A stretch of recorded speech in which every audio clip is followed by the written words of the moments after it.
പാതയോരങ്ങളിൽ തണൽ വൃക്ഷങ്ങളായി നിന്ന് നിറഞ്ഞ് പൂത്തുലയുന്ന പൂമരങ്ങളുണ്ട്.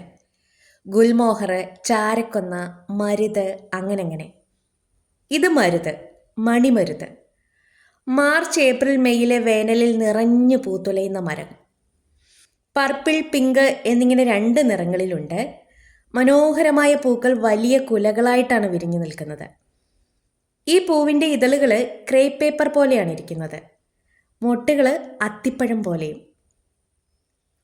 ഈ തണൽ വൃക്ഷങ്ങൾ പൂത്തലിഞ്ഞു നിൽക്കുന്നത് കാണുമ്പോൾ പലർക്കും നൊസ്റ്റു അടിക്കാറുണ്ട്.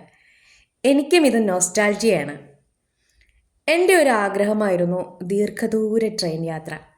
എൻ്റെ കുഞ്ഞമ്മയും ഫാമിലിയും ഗുജറാത്തിലാണ്. ആദ്യമായി ഗുജറാത്തിലേക്ക് പോകാനുള്ള അവസരം കിട്ടിയപ്പോൾ എനിക്ക് വലിയ സന്തോഷമായി. പല സംസ്കാരങ്ങളിലൂടെ, പല ഭാഷകളിലൂടെയുള്ള യാത്ര.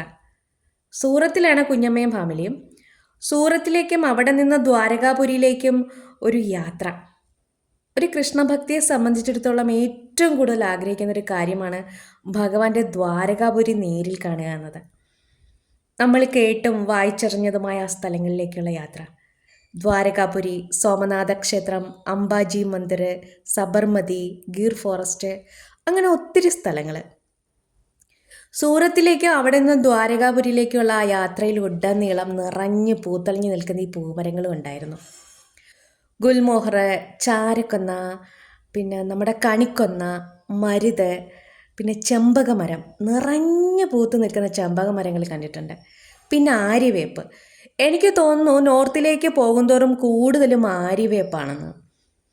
ദ്വാരകയിലേക്കുള്ള ആ യാത്രയിൽ ഞാനിങ്ങനെ ദ്വാരകയെക്കുറിച്ച് ഇങ്ങനെ ഓരോന്നിങ്ങനെ ആലോചിച്ചിരുന്നു.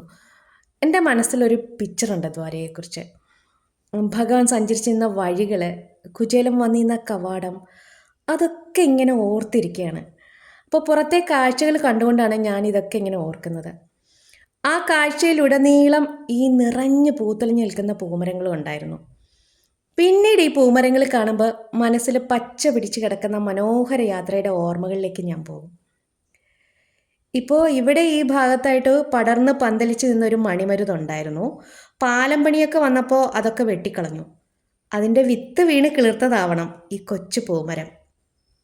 ഈ വർഷം ആദ്യമായി പൂത്തതാണെന്ന് തോന്നുന്നു.